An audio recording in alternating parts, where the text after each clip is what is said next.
ये मज़ेदार सी चपली कबाब बनाने के लिए सबसे पहले मैंने ले लिया है अनारदाना। अनारदाना मैंने लिया था 2 चम्मच। इसको धो के अच्छी तरह से साफ़ करके थोड़ी देर मैंने पानी में भिगो दिया था, क्योंकि इसमें मिट्टी बहुत ज़्यादा होती है। इसको अच्छे से 2-3 दफ़ा पानी से धोना है। इसको आप क्या करना है, अब इसको ना दरदरा सा पीस लेना है। बहुत ज़्यादा इसका पेस्ट या पाउडर बनाने की ज़रूरत नहीं। अनारदाने को मैंने दरदरा सा पीस लिया। अब यहाँ पर मैंने लिया है 3 चम्मच साबुत धनिया।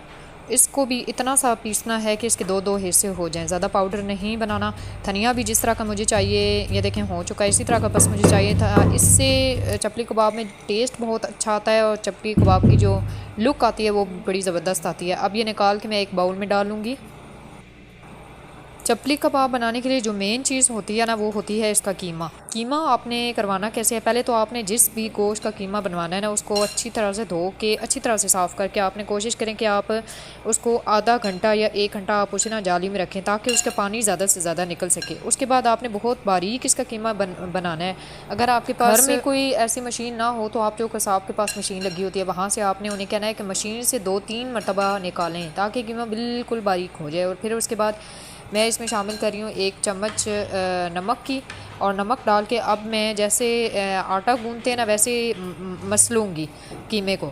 वैसे मसलते हुए मैंने इसको ना कम से कम 5 मिनट तक मसलना है। और कोशिश करें कि कीमा करवाने के बाद आपने कीमा धोना नहीं है। पहले एक गोश्त को धो के आपने उसको तैयार करके उसका पानी खुश्क कर लेना है, क्योंकि बाद में आप जितना मर्ज़ी गोश्त को उसमें से पानी निकाल लें, जितनी कोशिश भी करें उतना पानी निकलता नहीं जितना हमें निकालना होता है कबाबों को अच्छी तरह से बनाने के लिए। तो इसको मसलते हुए मुझे 5 मिनट हो चुके हैं। अब मैंने और बहुत ज़्यादा इसको मसलना है, क्योंकि इसके अंदर एक चिपक सी होती है ना, वो आ जानी चाहिए। साथ साथ मैं इसमें बाकी चीज़ें भी मिक्स कर लेती हूँ।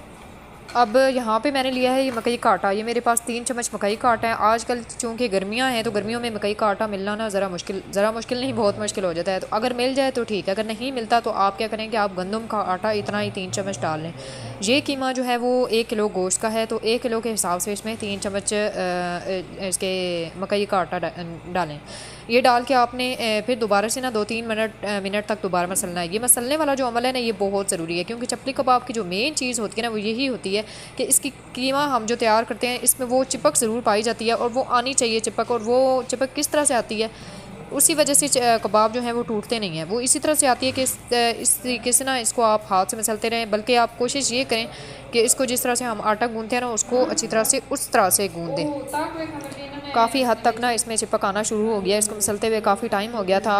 अब इसको ना मैं ढक के थोड़ी देर के लिए, मतलब 1 घंटे के लिए रख दूँगी। अगर आपके पास टाइम हो, आप बेशक इसको, आजकल गर्मियों का मौसम है तो आप फ्रिज में रख सकते हैं। फ्रिज में नहीं, अगर रूम टेम्परेचर पे आप रखना चाहें तो आप 2-3 घंटे के लिए इसको कवर करके थोड़ी देर रख दें।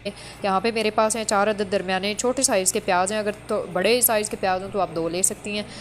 दरमियाने साइज़ के हैं तो इसको मैं, अगर आपके पास चॉपर हो तो आप चॉप कर लें। मेरे पास, मैं इसी तरह से छुरी से प्याज की कटिंग कर रही हूँ। तो छुरी से कटिंग करने से पानी नहीं निकलता, लेकिन अगर आप चॉप करेंगी तो उसमें बेशुमार पानी होता है। तो आपने क्या करना है, चॉप करके आपने फिर जाली में या किसी मलबल के कपड़े में डाल के उसको अच्छी तरह से आपने उसमें से पानी निकालना है। चपली कबाब के टूटने की वजह कीमे में मौजूद पानी और ये प्याज में मौजूद पानी ही होता है, इसलिए प्याज का पानी भी अच्छी तरह से निकालना है और कीमे का जो पानी होता है वो भी अच्छी तरह से आपने पहले ही निकाल लेना है। अब यहाँ मेरे पास टमाटर है। ये टमाटर पके हुए और सुर्ख टमाटर आपने इस्तेमाल करने हैं। इससे कबाब जो है, कबाब की लुक बड़ी अच्छी आती है। आपने टमाटर कबाब में थोड़े ज़्यादा डालने हैं, क्योंकि इस तरह से हमने करना है कि हम जो टमाटर का जो अंदर वाला हिस्सा है ना, वो नहीं इस्तेमाल करेंगे। उसको टमाटर की कटिंग इस तरह से करें कि जो अंदर वाला हिस्सा है, बीज वाला जो हिस्सा होता है, उसको आप निकाल के अलग किसी बाउल में रख लें और वो किसी दूसरे खाने में आप इस्तेमाल कर लें। जो बाहर वाला हिस्सा है उसको उसकी आप कटिंग करेंगे, और कटिंग आपने छोटी छोटी सी करनी है। छोटे छोटे से टमाटर आप काटें और इस तरह से। कीमे को पड़े हुए 1.25 घंटा या घंटा तकरीबन हो चुका है, और अब मैं इसमें प्याज और टमाटर शामिल कर रही हूँ और फिर इन चीज़ों को, सभी चीज़ों को अच्छी तरह मिक्स कर लूँगी। अब प्याज टमाटर शामिल करने के बाद कुछ और ये मसाला जात है मेरे पास, जिसमें सब्ज़ मिर्च कुटी हुई, लाल मिर्च और नमक और ये काली मिर्च, अगर मसाला थोड़ा सा, तो ये मैं शामिल कर रही हूँ और सभी चीज़ों को मैं शामिल करके अच्छी तरह से मिक्स कर लूँगी।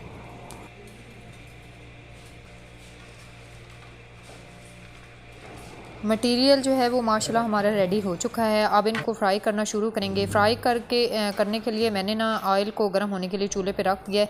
कई लोग घी में कबाब फ्राई करते हैं, कई लोग ऑयल में फ्राई करते हैं, कई जो है वो गोश्त की चर्बी से निकाला हुआ जो घी होता है उसमें इस्तेमाल करते हैं, उसमें बड़े मज़े के बनते हैं कबाब।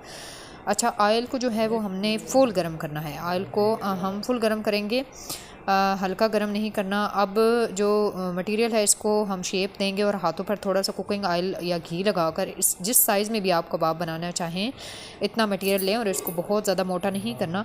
शेप आप गुलाई या लंबाई में भी दे सकते हैं। ऑयल से ही गर्म होना चाहिए। इनको आपने लो फ्लेम पे फ्राई नहीं करना क्योंकि ये अकड़ जाते हैं और आपने ना तेज़ आंच पे ही चपली कबाब को फ्राई करना है। थोड़ी थोड़ी सी देर के बाद हम इसके ऊपर ऑयल डालेंगे और 2-2.5 मिनट जो है वो एक साइड से पकने दें। फिर हम इसकी साइड जो है वो चेंज करेंगे और तकरीबन ये देखें ज़रा इसका कलर माशाल्लाह से आ चुका है।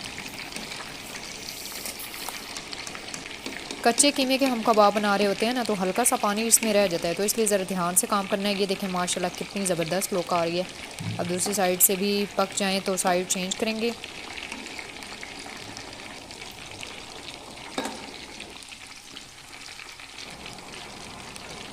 माशाल्लाह कबाब हमारे जो हैं वो बन चुके हैं। ये देखें कितना ज़बरदस्त इनका कलर आया है, कितनी ज़बरदस्त लुक आई है। अब इनको हम निकाल लेंगे। इसी तरह से बाकी के जो मटेरियल है वो मैं रेडी करके और उनको फ्राई कर लूँगी।